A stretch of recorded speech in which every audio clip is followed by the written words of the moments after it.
One of the cooler customizations I have seen of a Tesla was at the Michigan Owners Club event in Muskegon, Michigan.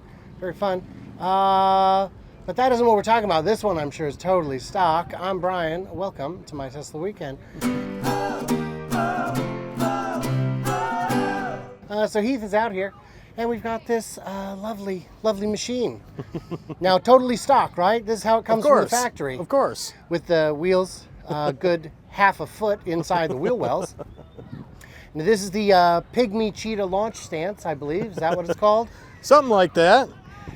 So what do we got going on? Basically, it's a 2018 Model 3 Performance. I did air suspension on it. I have everything hidden, so all of the tanks, compressors, everything is hidden underneath. It is all concealed. We wanted to be able to road trip with it and not lose any space. So we have taken it to Starbase. We've taken it to Kennedy Space Center in Florida. Been all over the place with it after the air suspension was on it. And yeah, lots of little things. We've got a lot of integration stuff on there. Lots of electronics tied in. I'm an IT guy, so I do a lot of this stuff for work and for fun. And I get bored in the winter time when it's snowing and don't have a whole lot else to do in the winter, so I work in the garage and tear it apart every year and do something more. So it's been, so your air tanks are not taking up the whole frunk like so many of these? No, in fact the air tanks are underneath. You can't see them because they're hidden under all the plastic pieces underneath. But basically the whole thing is hidden. So I have all of my trunk and front space. Bunch of junk in there. But it's still right there. Nothing air suspension in here. That is the fastest frunk I've ever seen.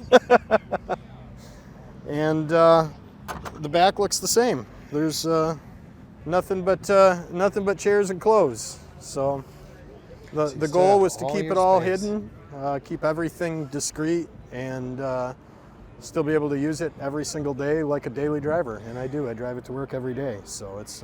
And you debadged? Yep. Took the badges off. I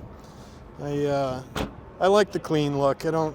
Less is more in my opinion. And these are already minimalistic vehicles as it is. Yeah. So. We've got a tiny bit. We've got an almost invisible logo here. It looks pretty sharp.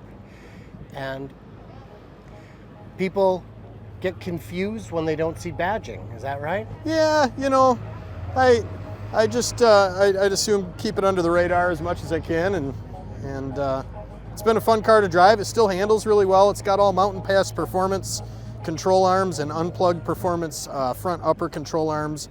All the rubber bushings have been replaced with sealed spherical bearings to keep the life in it. So it can go up and down all day long and not wreck any bushings and be good and reliable to drive everywhere. The alignment is dead on at ride height, and just try to keep everything as stock looking as I can, but have it be fun to drive. So, how does the ride handle when you're great? Because it's on air, it's just a little bit of extra travel. Sure. The bags, so where I have it set up is so that the ride height has still got a good amount of stiff suspension, so you can corner with it really well.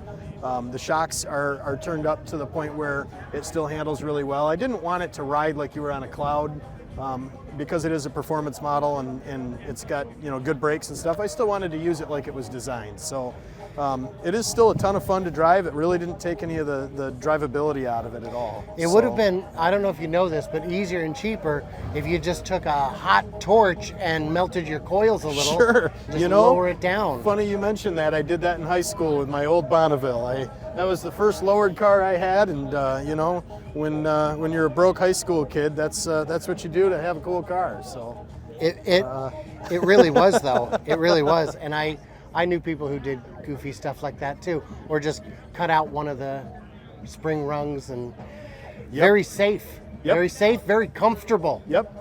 Yeah. How much did you pay for the airbag? So I've probably got more money in the actual suspension components, the control arms and bushings and bearings, than I actually have in the whole air system. I probably have all together into the air setup, I probably have over 10 grand into it all, only because I did all billet control arms that are all adjustable to make sure that the camber and toe is all correct, the caster's correct.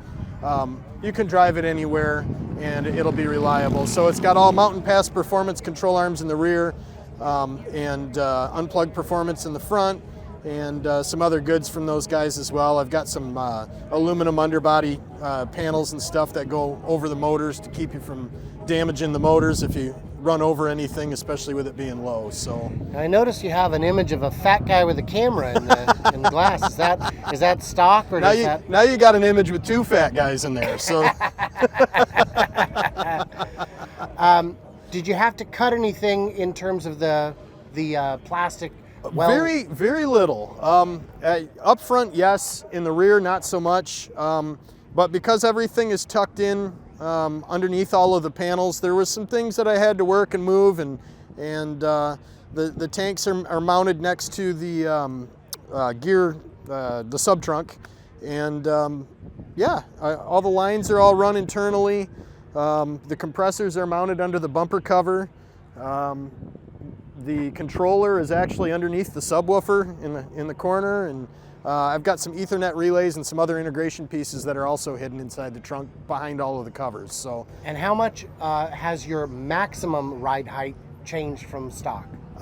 It's probably within about a half or 3/4 of an inch of stock. So you can still go as high as you need to go. Yes. Yep. Yeah. Haven't really lost a ton of height.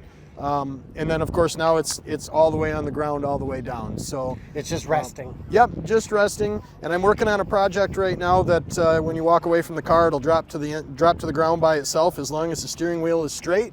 And then when you approach the car, it will lift by itself. So that's this winter's project. So this is Dachshund mode. Yep. And when you head out to the drag strip, you do pygmy cheetah launches. Is that what the stance is called? Pretty much. Yeah, so it's been a really fun car. I've also been looking at buying a Plaid, but it's hard to let this go after the amount of work I've put into it. I also did it all black micro suede interior on the ceiling and the pillars. I didn't like the gray that it came with, so I decided to do it all in black and paint all of the accents to match that as well. I just thought the gray did not go with the white, so that looks nice. Really wanted to make that look a little bit nicer. And in terms of cost, that's nothing. Yeah, it's not terrible. The other thing it did is they integrated the iPad mini in here. That controls all of the Ethernet relays in the car. I can pull up diagnostic information from CAN bus. I can watch videos. I can control the air suspension. I can play music through the outside speakers, which is a little bit different than how Tesla normally does it. So I've got a little bit of integration there as well. Sure. But the goal was to keep with the theme and just have two screens. I didn't want a bunch of buttons and switches mounted everywhere. I wanted it very minimalistic. Sure. So my battery's getting close to dying here, so we should probably say, what kind of questions should I have asked? What did we miss? What do we misunderstand?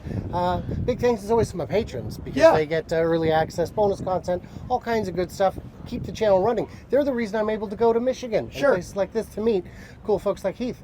And so let us know what we missed, what we misunderstood. And thanks, Heath. I really appreciate that. Not a problem. It's a very cool car. Nice meeting you. And stay tuned, stay juicy. Can't wait to hear from you clever robots next time.